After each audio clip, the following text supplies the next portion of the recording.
Հույսով եմ ուժեղ եք, ողջունում եմ ձեզ, ես շատ ուրախ եմ,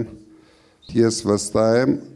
որ մեր երիտասարդությունը մեր կողքին է, և ոչ միայն վստահ եմ, մենք դա տեսնում ենք, մենք դրա համար շատ ուրախ ենք, ցանկանում եմ, որ բոլորդ ակտիվանաք, բոլորդ պայքարեք, որովհետև դուք հասկանում եք, որ մեր պայքարը հիմնականում ձեր ապագայի համար է, հիմնական շահառուն դուք եք լինելու, շատ մոտ է ժամանակը, երբ մենք ձեզ կազատենք Փաշինյանի ղժղժոցից,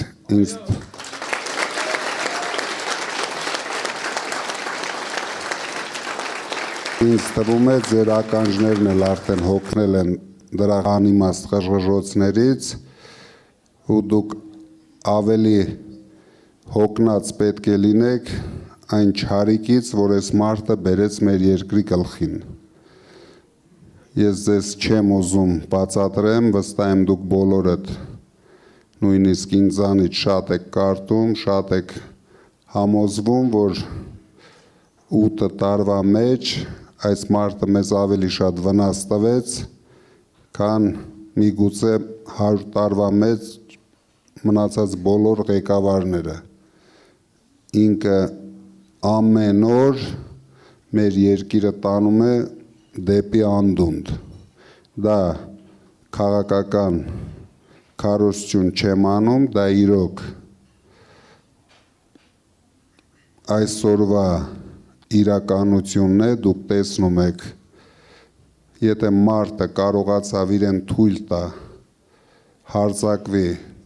մեր եկեղեցու վրա, մեր ինքնության վրա, ձեզ ասում է չնայեք հանկարծ Արարատ լեռանը, ես վստահ եմ, որ դա ոչ մի երիտասարդի չի տալիս ցանկություն հետևեն իրեն, բայց միայն լռելով, միայն վախենալով այս հարցը մենք չենք լուծելու։ Դուք տեսնում եք, մենք չենք վախենում։ Գոհարը չվախեցավ, Նարեկը չի վախենում, Մելոյան Գոհարը ավելի ագրեսիվ է դառել։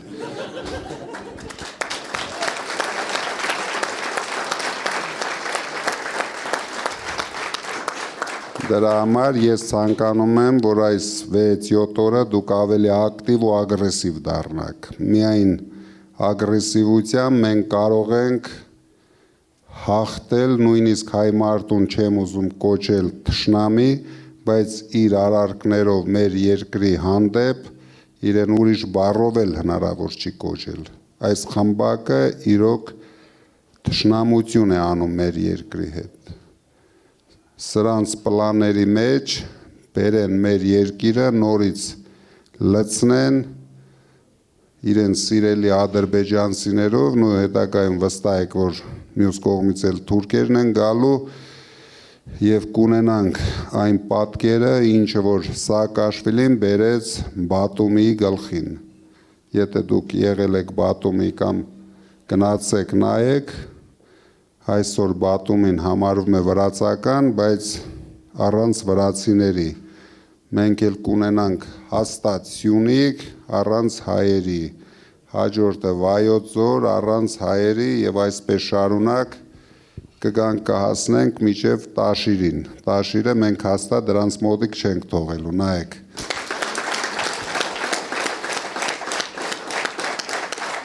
Եթե միասին ենք, ուրեմն սկսում ենք պայքարել առաջինը Սյունիքի համար, բոլորս միասին։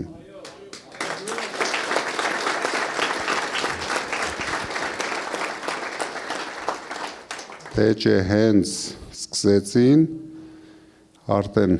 դատարկում են գյուղերը Սիսիանում, արդեն կամաց-կամաց սկսել են դպրոցներ փակել,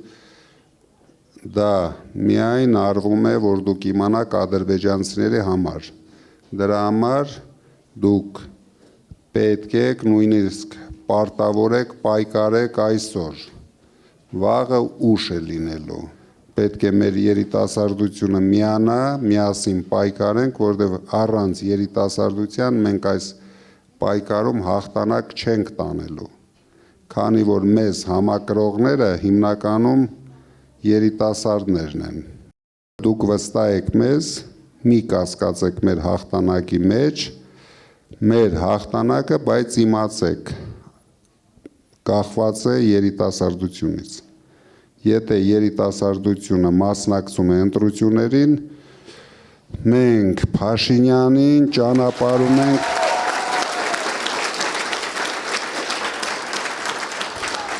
Ես ուզում եմ դուք ամենակարևորը վստահ լինեք, հույսով լինեք,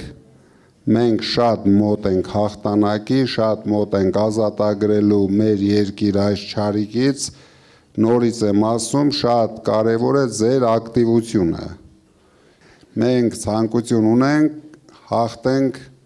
ձեր հետ միասին, որովհետև ամեն ինչ անելու ենք ձեր համար, դուք օգտվելու եք մեր իշխանությունից, մեզ շատ են պետք տաղանդավոր երիտասարդներ, իսկ ես վստահ եմ, որ հայ երիտասարդների ամեն երկրորդը տաղանդավոր է։ Հնարավորություն չեն ունեցել իրենց տաղանդները ցուցադրեն, դուք երևի հիշում եք, մի քանի տարի առաջ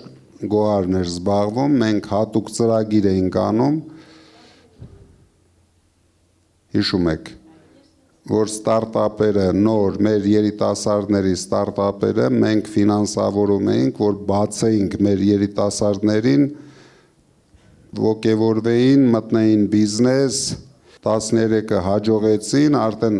զարգանում են որպես բիզնես, դրա համար մենք շատ ուրախ ենք։ Սրանք ամեն ինչից վախենում են,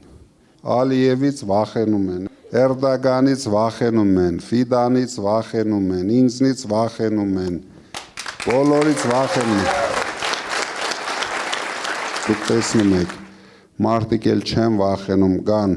մեր հանրահավաքներին, մարդիկ էմոցիա են ցույց տալիս հանրահավաքներին, մարդիկ պատրաստ են աշխարհ շուռ տալ հանրահավաքներին, դրա համար մենք պետք է ձեզ հետ միասին առաջնորդենք այս պայքարը, մեր երիտասարդությունը պետք է իրոք դուրս գա պայքարի, իրենց դեմքով, սա է, միակ ձևը սա է, չկա ուրիշ տարբերակ, այս մարդիկ լավ նստել են այս աթոռին, ավելի ճիշտ իրենց նստեցրել են այդ աթոռին, տարիներ շարունակ շատ օգտվեցին, հիմա էլ համանգելաբերանները չեն ուզում գնան, այսինքն չեն ուզում կտրվեն ոչ աթոռից, ոչ իրենց այս հնարավորություններից, բայց մենք կտրելու ենք ամեն ինչից, իրենք էլի հնարավորություն չեն ունենալ օգտվեն մեր երկրից։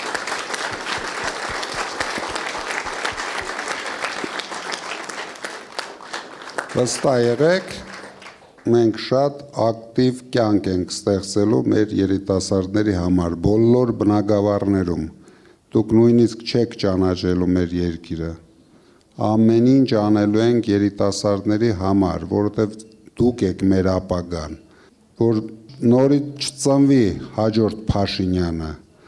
մենք հետ ենք բերելու մեր պատմական հերոսներին, մեր նոր ժամանակների հերոսներին,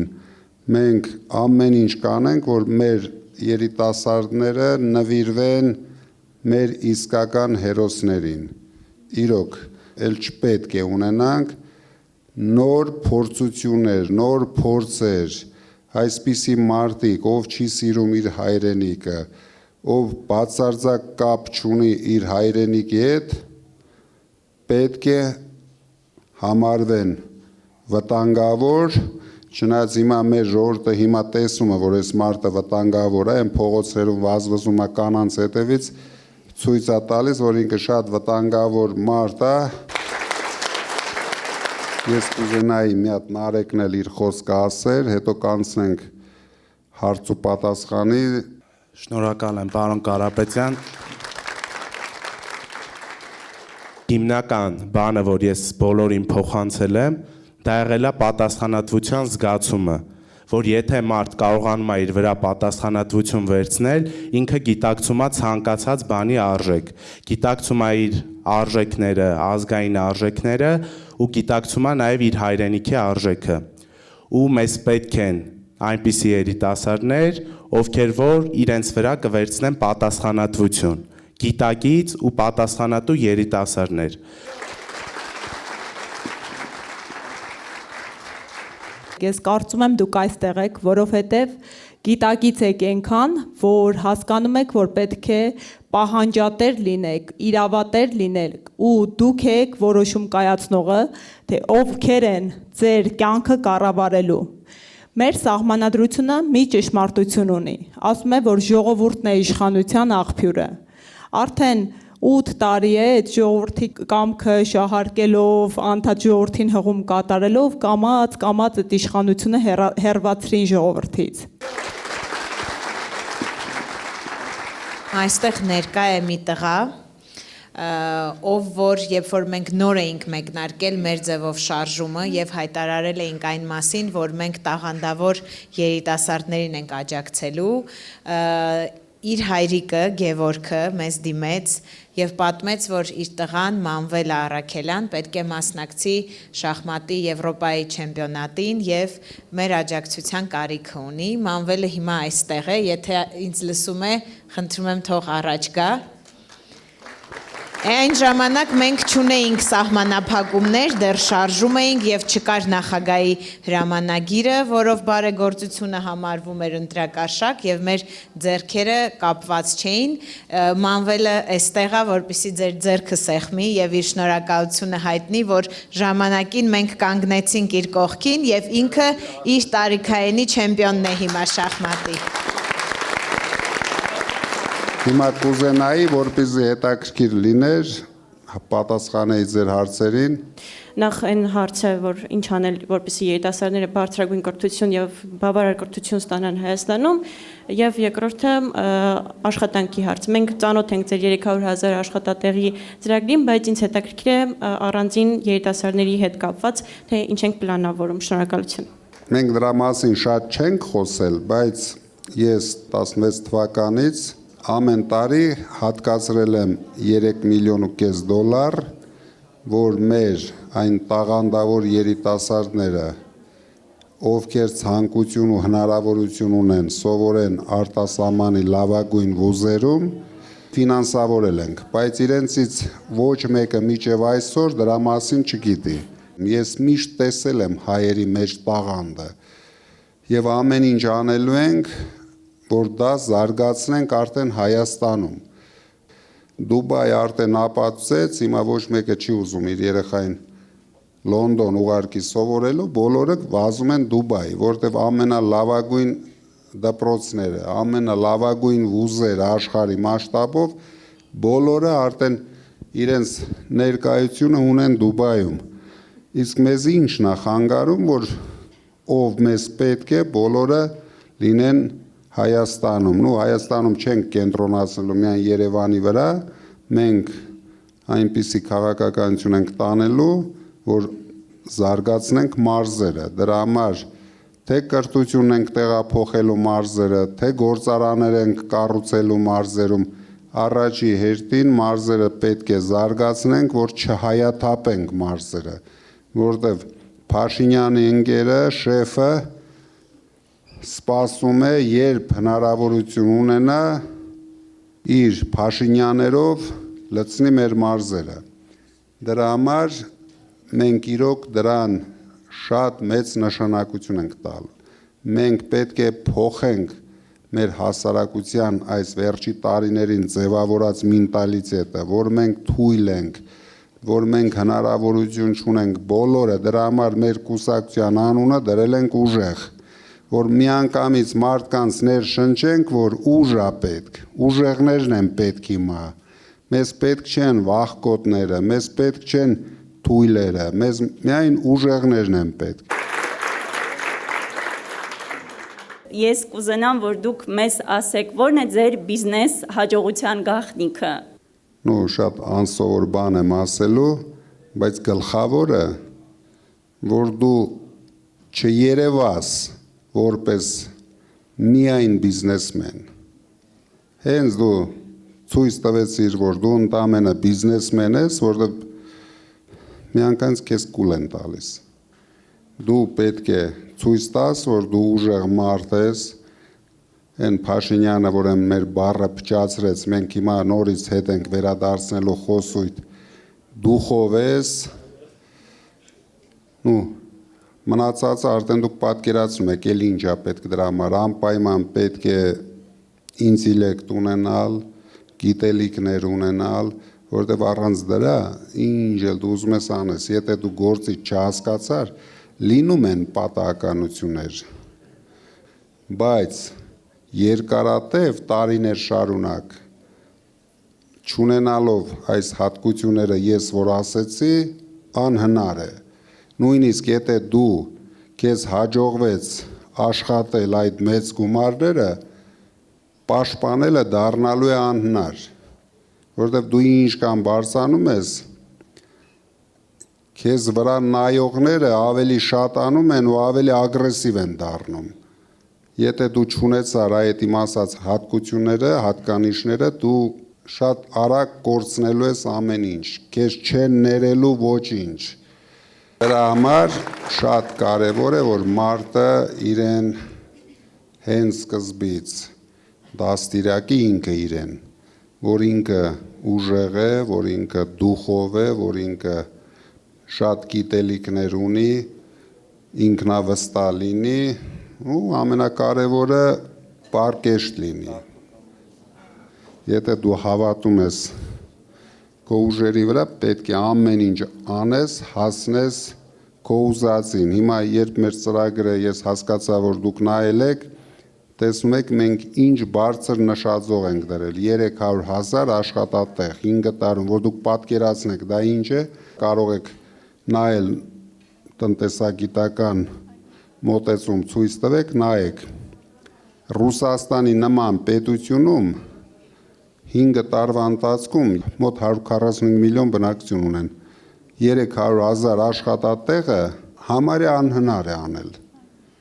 բայց մենք դրել ենք այդ նշաձողը, քանի որ մենք ժամանակ չունենք, եթե մենք չապահովենք մեր շրջաների հիմնականում բնակչությանը, մոտ 500,000 մարդ անգործ նստած են։ Մենք ամեն ինչ անելու ենք, որ բոլորը մտնեն կյանք։ Առաջի հերթին ուշադրություն ենք դարձնելու մեր մարզերի կանանց վրա, որովհետև իրենք պարտավոր են աշխատեն, իրենք պարտավոր են ավելի ինքնավստահ լինեն։ Մենք Տաշիրում հասել ենք դրան։ Իսկ դա եթե չենք անում, հավատացեք, հայաթափում ենք շրջաները։ Փոփոխությունների ժամանակ մարդիկ, որոնք հիմա զբաղեցնում են որոշակի պաշտոններ, ոչ միայն չեն կրել պատասխանատվություն իրենց որոշակի ժամանակահատված պաշտոն զբաղեցնելու ընթացքում մեկ լումա օգուտ չտալու, այլև հակառակ վնաս տալու համար, այլև շարունակում են պաշտոնավարել։ Եվ ես որպես երիտասարդ եւ ունեմ մտավախություն եւ կցանկանայի, որ այդ մտավախությունը փարատվեր փոփոխությունից հետո այդ մարդիկ հեռանալու են, թե հնարավոր է թիմային փոփոխություն լինի հանուն նրա, որ իրենք տարիներ շարունակ փորձ ունեն։ Մեր գլխավոր նշանաբանը համախմբելն է մեր ժողովրդին։ Այս բևեռացումը, որ ունենք մեր հասարակության մեջ, եթե մենք դա շատ արագ չենք լուծում այդ հարցը, եւ ես վստահ եմ, որ մեզանից բացի ոչ ոք չի կարող լուծել այս հարցը, դրա համար նշանակություն չի ունենալու, որ կուսակցությունից են եղել, ինչ են աշխատել, մարդիկ, որ չեն աշխատում, երկու տարբերակ կա, կամ իրենք աշխատող չեն, կամ իրենք ղեկավար չունեն։ Մեզ համար շատ կարևոր է լինելու մաքուր ձեռքերը եւ պրոֆեսիոնալիզմը։ Միգուցե շատ պրոֆեսիոնալներ սրանց թիմում էլ կան, ովքեր այս վախի մթնոլորտի տակ բացարձակ ցանկություն էլ չունեն աշխատեն։ Այդ մթնոլորտը, որ ձևավորել են մարդկանց մոտ, իրենք ինչ արեցին ամենավտանգավորը, որ կտրեցին հայ մարդու հույսը, հայ երիտասարդի հույսը, ձգտումը, ոչ ոք չի ձգտում ինչ որ քայլ անել, որտեղ համարում է դա վտանգավոր։ Եթե դու ուղիղ այդ խմբակի անդամ չես, բոլոր մնացածի համար հիմա վտանգավոր է Հայաստանում ապրել։ Դրա համար մենք այդ հարցը լուրջ ուսումնասիրելու ենք, չենք սկսելու տապորով ջարտել այդ ամեն ինչ կա, ուսումնասիրելու ենք, թե մարդկանց միգուցե այնպիսի տաղանդավոր մարդիկ կան, որ ավելի բարձր պաշտոններ կստանան։ Մարդուն աշխատացնող է պետք, առաջին հերթին, պետք է ունենա նորմալ ղեկավար, որ կարողանա աշխատացնի։ Մենք նայելու ենք մարդկանց, մարդու կերպարին։ Հարցս հետևյալն է, ես վստահ եմ, որ դուք եք Հայաստանի հաջորդ վարչապետը, արդեն որպես պարոն վարչապետ։ Մենք ինչպիսի քայլերի հաջորդականությամբ ենք, տնտեսական հաջորդականությամբ ենք պատրաստվում մարել մեր պարտքը եւ երկրորդ մասով ինչպես եք դուք գնահատում Հայաստանի տնտեսությունը կարող է վերածվել միայն ներմուծող տնտեսական մոդելով երկրից դառնալով վերջնական արտադրանք արտադրող եւ արտահանող երկրի։ Շնորհակալ եմ։ Նայեք, առաջին հերթին իրենք չեն կրկնապատկել, ավելի շատ են վերցրել 6 միլիարդից հասցրել են 15 միլիարդի, այսինքն 2.5 անգամ են ավելացրել, բայց ես պարզ եմ ասում, որպես ոչ միայն տնտեսագետ, որպես բիզնեսմեն նույնպես։ Պարտքը վտանգավոր բան չի։ Եթե դու կարողանում ես ճիշտ կառավարել ռիսկերը, դա նույնիսկ, սենց ասեմ, եթե տալիս են, հանգիստ պետք է վերցնել, բայց պետք է ճիշտ կառավարել, ոչ թե պետք է պարտք վերցնել ասֆալտ փռել, այսինքն ջնջել այդ գումարը, այ եթե իրանք այդքան պարտք վերցնելով, այդ գումարը հաստատ կհերիկեր մի քանի անգամ, երևի կեսն էլ կհերիկեր, որպեսզի 300,000 աշխատատեղ ստեղծեին, բայց մի ցենտ չեն ծախսել դրա վրա։ Ոչ մի գումար չեն ծախսել հավելյալ արժեք ստեղծելու համար։ Դրանով իրեն կյանքում ոչ թե չեն փակի պարտքը, այլ չեն էլ կարող մի ռուբլի նվազեցնել այդ պարտքից։ Իսկ ինչպես կարելի է նվազեցնել 300,000 աշխատատեղով։ Եթե սա մենք չենք անում, Ժորժ ջան, արդեն մեր տնտեսությունը բյուջեն ձևավորված է շատ սխալ։ Միայն պետք է պարտք վերցնես, ապրես, ուրիշ տարբերակ չկա։ Այսինքն ընտրության առաջ են կանգնելու։ Մանկավարժը, աշխատավարձ պետք է ստանա, թե պարտք վերցնենք։ Բժիշկը պետք է աշխատավարձ ստանա, թե պարտք վերցնենք։ Թոշակ պետք է ստանան ժողովուրդը, թե պարտք վերցնենք։ Այ մենք շուտով գալու ենք սրան, որովհետև իրենք ինչով են աճեցրել հնան, միայն պարտքով։ Այսինքն դու պարտքը վերցնում ես, ծախսում ես, հնան ավտոմատ այդ չափով աճում է։ Ուրիշ ոչ մի բան չեն արել հնա աճեցնելու համար։ Երկրորդը այդ պատերազմի արդյունքն է, որ կոչվում է ռեէքսպորտի հաշվին, այսինքն գումար է ֆռացել, Հայաստանի բյուջեն դրանից մի ցենտ օգուտ չի ունեցել, բայց թվերը նայում ես, եկել, գնացել է, ինքը հնայի մեջ դեր է ունեցել, չկա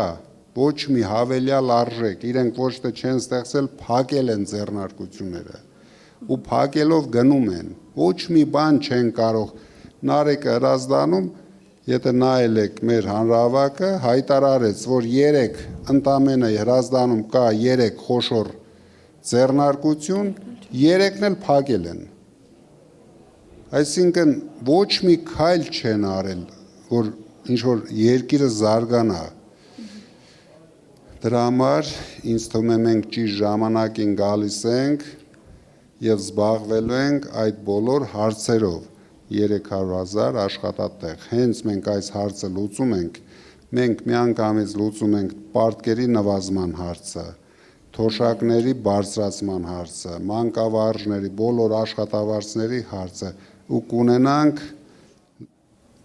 լրիվ ուրիշ երկիր։ Ու ամենակարևորը զերո աղքատությամբ։ Շնորհակալություն։ Պարոն Կարապետյան, որպես ուժեղ Հայաստանի առաջնորդ, ինչպիսի հստակ քայլերով եք սկսելու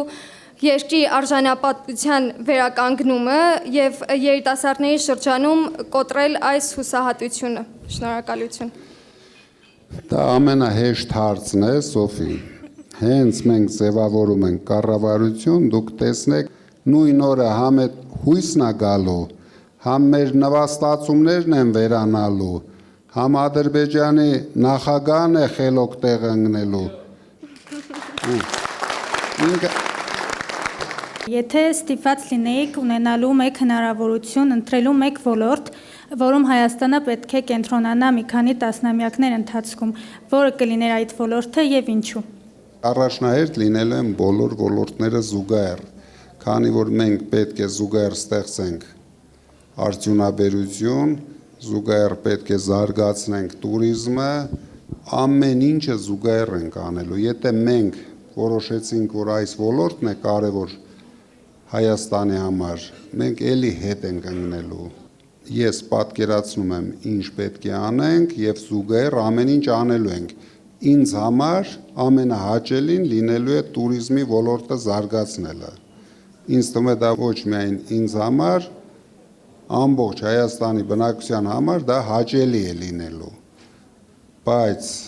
մենք չենք կարող առանձնացնենք ոլորտներ, որովհետև այնքան բարձի տողի վիճակում այսօր մեր տնտեսությունը, մենք իրավունք չունենք գնանք մեկ ոլորտ զարգացնենք։ Ինձ հորապես անհանգստացնում է համատարած համակարգային ճգնաժամը, որը տանում է մեր երկրի վերջնական կործանմանը իր աղետալի հետևանքներով։ Խնդրում եմ նշել այն ուղիները, որի շնորհիվ կարող ենք ստեղծել նոր համակարգ եւ ինչպիսի մասնակցություն կարող է ունենալ այդ գործում երիտասարդությունը։ Շնորհակալություն։ Ինչպես ստեղծել, շատ հեշտ։ Հունիսի 7-ին գնալ անել ճիշտ ընտրություն։ Դրանից հետո ամեն ինչը շատ արագ, շատ միանգամից պետք է շատ մեծ փոփոխություններ անել։ Այս լճացումը, որ սրանք բերել են մեր երկրին, միանգամից պետք է նոր լուծումներ տալ։ Չի կարող ձեր ասած համակարգային լուծում ենք տալու, չենք կարող ասել այս բնակավարը կաճեցնենք, դրանից հետո անցնելու ենք այս սրան, ամբողջությամբ, ամբողջ համակարգը, շատ արագ, շատ մեծ արագությամբ, ժամանակ չունենք, մենք ասել ենք 5 տարում պետք է չունենանք աղքատություն Հայաստան, բայց մենք դնելու ենք այդ նշաձողը ու հասնելու ենք դրան, մենք իրավունք չունենք ուրիշ ձևով շարժվենք։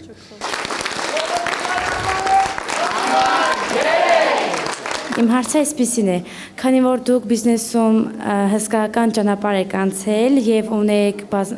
մեծ փորձառություն, ապա ո՞րն է ձեր կարիերայի ամենամեծ ձախողումը եւ ինչ դաս քաղեցիք դրանից, որ մինչ այսօր օգնում է ձեզ կառավարման մեջ։ Շնորհակալություն։ Ելենա, ճիշտը որ ասեմ, դուք չեք հավատա, բայց ձախողում չեմ ունեցել։ Ունեցել ենք կրիզիսներ երկրի հետ կապված։ Այսինքն պետությունը մտնում է կրիզիսի մեջ, մեզանից դա կախված չի, բայց ես բոլոր կրիզիսներից ավելի ուժեղ դուրս եմ եկել։ Կուզեի իմանալ ինչպիսին է լինելու հունիսի 8-ից հետո ձեր համագործակցությունը այնպիսի ընկերությունների հետ, ինչպիսի մունքն է, ինչպես եք պլանավորում համագործակցել։ Շատ հետաքրքիր բան եք ասում, ցանկացած ծրագիր, որը իրոք առողջացնում է մեր կրթությունը եւ հնարավորություն է տալիս զարգանալ մեր երիտասարդներին, իմացեք, միշտ ունենալու է առաջնահերթություն։ Մեր գլխավոր նպատակը մեր երիտասարդներին քաշենք կյանքի մեջ, որ իրենք դառնան ինքնավստահ, ուժեղ, որտեվ ես վստահ եմ, հենց դա մտցրեցինք, դուք տեսնեք, ել մեզ անելու բան չի լինելու։ Մեր երիտասարդները, իրոք ես դա անկեղծ եմ ասում, ես իմ կյանքում շատ եմ տեսել, նույնիսկ Երևանում ես տեսնում եմ շատ զարմանալի երիտասարդներ, ովքեր արդեն բիզնեսի մեջ լուրջ հաջողություններ են ունենում։ Ուրեմն իմացեք ամենաուշադիր ձևով ամեն ինչ անելու։ Շնորհակալություն շատ։ Իմ առաջին հարցը այն է, արդյոք դուք ապագայում ունեք որևիցե ծրագիր կապված IT ստարտափ ընկերությունների հետ, ու երկրորդն էլ որպես լուրջ բիզնեսմեն ես ինձ համարելով սկսնակ բիզնեսմեն ուզում եմ ձեզ այսպիսի մի հատ հարց տալ։ Գաղտնիքը շատ գիրք կարդալու մեջ է, թե առավոտը 6-ին վեր կենալու։ Չափավոր, ամեն ինչի չափավորն է պետք։ Պետք է ունենալ կրթություն պարտադիր անպայման, բայց չֆիքսվել դրա վրա, որտեղ նորից եմ ասում, կյանքն է ավելի ճիշտ կրթություն տալիս, կարևորը ինչքան արագ դու մտնես կյանք։ Իսկ ինչ վերաբերում է ստարտափերին, մենք ոչ միայն IT ոլորտում, մենք միշտ ֆինանսավորել ենք, միշտ օգնել ենք բոլորին։ Բարև ձեզ, ես Արցախից եմ։ Ուզում եմ հասկանամ, ինչ կնի, մենք բախտ կունենանք հետ գնալ Արցախ կամ ինչ որ այստեղ ինչ որ մի հատ փոքրիկ Արցախ ունենանք։ Նայեք, մենք այստեղ հաստատ փոքրիկ Արցախ կունենանք, բայց մենք ամեն ինչ անելու ենք, որ արցախցիները ստանան հնարավորություն անվտանգ վերադառնան Արցախ։ Դա մեր ամենաբարդ խնդիրն է լինելու, բայց ես վստահ եմ, մի քիչ ավելի շատ ժամանակ է դրա համար պահանջվելու, բայց վստահ եմ այդ հարցը մենք լուծելու ենք։ Շնորհակալություն կներեք։ Բարև ձեզ, պարոն Կարապետյան։ Հիմա իմ առաջի քայլերն եմ անում, ուզում եմ կայանամ, չեմ ուզում լինեմ ինչ-որ օֆիսի աշխատակից, փորձում եմ լինեմ մասնավոր, բայց շատ դժվար է տրվում։ Ոլորտում, ճարտարապետական ոլորտից եմ ես խոսում ներկա պահին, մասնավորները շատ են, ու նրանց մեջ կան այնպիսի գիգանտներ, որոնք կոնկրետ որակ չեն ապահովում ու սկսնակ լինելով դու մտնում ես այնտեղ, փորձում ես կայանալ ինչ-որ բան փոխել, սակայն գումարի համար առնվազն դու էլ ես դառնում այդ անորակների մեջ ու լճացում է գնում։ Հիմա ուզում եմ հասկանամ այդ հարցին ինչ լուծում կարող ենք տալ։ Ես խորհուրդ եմ տալիս երիտասարդներին, բոլորդ մտածեք մասնավոր բիզնեսներ ստեղծելու մասին, քանի որ մենք, դուք գիտեք, ամբողջությամբ ազատելու ենք հարկերից։ Դուք կարող եք բոլորդ նորմալ գումարներ վաստակեք, քանի որ աշխատելու եք միայն ձեր համար։ Ոչ ստուգող եք ունենալու, ոչ հարկ եք մուծելու։ Ես հասնելու եմ նրան, որ Հայաստանի բնակչության կեսը զբաղվի մասնավոր բիզնեսներով։ Դա է մեր երկրի ապագան։ Երբ մենք ասում ենք 300,000 աշխատատեղ, մենք խրախուսելու ենք երիտասարդներին, ստեղծելու ենք շատ մասնավոր բիզնեսներ, դրա համար զարգացնելու ենք տուրիզմը, որ տուրիզմի բնագավառում, դուք գիտեք, պետք է շատ հյուրանոցներ կառուցել, պետք է շատ ռեստորաններ,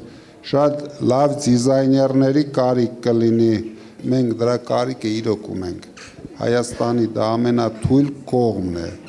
ոչ նորմալ է, դուք որ ասում եք գիգանտներ կան, բացարձակ գոյություն չունի, ոչ գիգանտ մինուս, ոչ ավելի մինուս գոյություն չունեն։ Մենք նոր զրոյից պետք է ստեղծենք այդ համակարգը, պետք է անպայման զարգացնենք ճարտարապետությունը, դուք նայեք,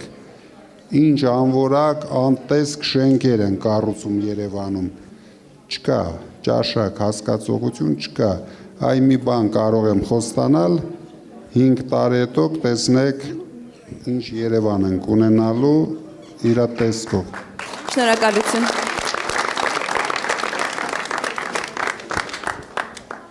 Բարև ձեզ, ես Գաբրիելա Հարությունյանն եմ, Հայաստանի շախմատի եռակի չեմպիոն, Եվրոպայի մեդալակիր։ Շնորհավորում եմ Գաբրիելա։ Շնորհակալ եմ։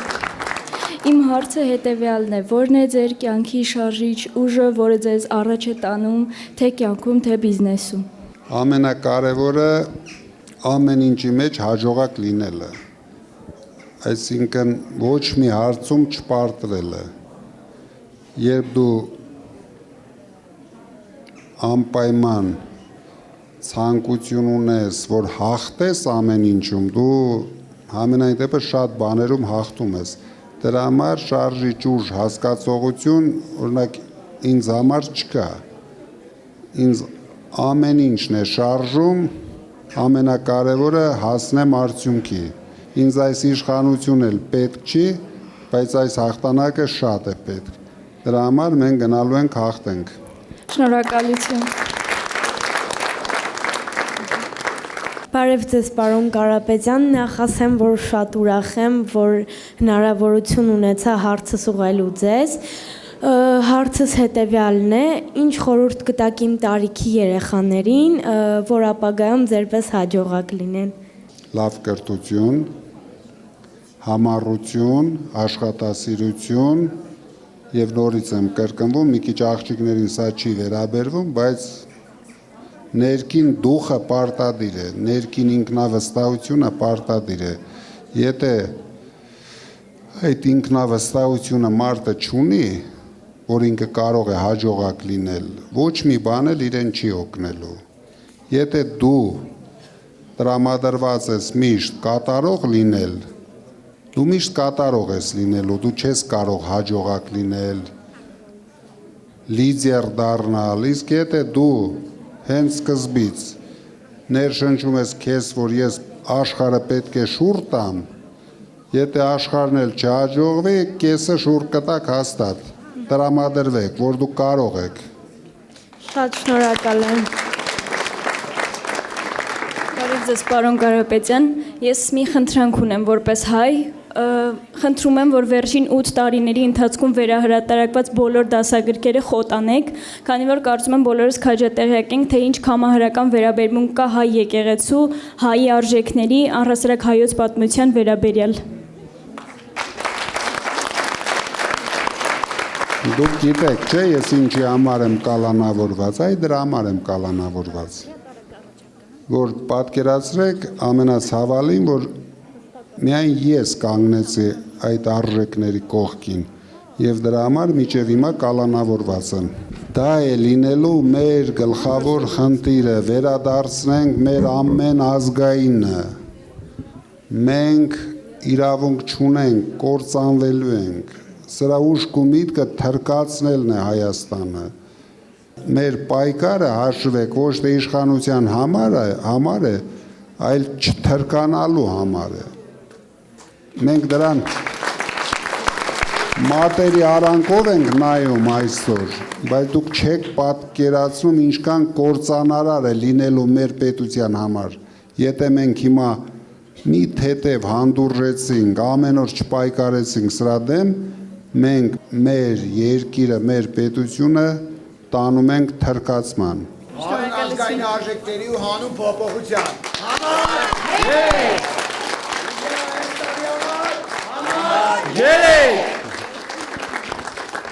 Օրինակ ո՞նց եք մտածում, ինքը իրոք կարողացել է, հա, իր ստերով օրինակ խաբել, հա, այդ եվրոպական լիդերներին, ու ինչպիսին կլինի այդ լիդերների ոնց որ վերաբերմունքը ձեր մեր հաջորդ վարչապետի նկատմամբ ընտրություններից հետո։ Նայեք, Փաշինյանը ոչ մեկի չի հետաքրքրում, բացարձակ, ասենք ոչ մի տեսքով, մենք ունենալու ենք իրենց հետ շատ լավ հարաբերություն, շատ լավ, բայց մեր շահերին համապատասխանող, ոչ մի լուսանկար մեզ հետաքրքիր չի, եթե մեր երկիրը օգուտ չունի, ոչ մի երկել պարել մեզ հետաքրքիր չի, եթե մեր երկիրը, մեր ժողովուրդը դրանից օգուտ չունի։ Դուք ծրագիր ունեք հաշմանդամության խնդիր ունեցող անձանց համար, որ վերացնենք գոնե այս խնդիրը։ Դրա համար ծրագիր պետք չի, դրա համար հոգատարություն է պետք։ Մենք դա կազմակերպենք եւ բոլորը իրենց համար կունենան ամենամեծ հոգատարությունը։ Պարտադիր մենք պետք է մտածենք մեր ժողովրդի բոլոր խավերի մասին։ Մենք ամեն ինչ անելու ենք դրա համար, մի կասկածեք։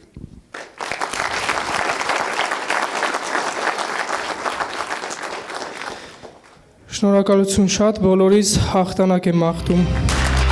Ապրես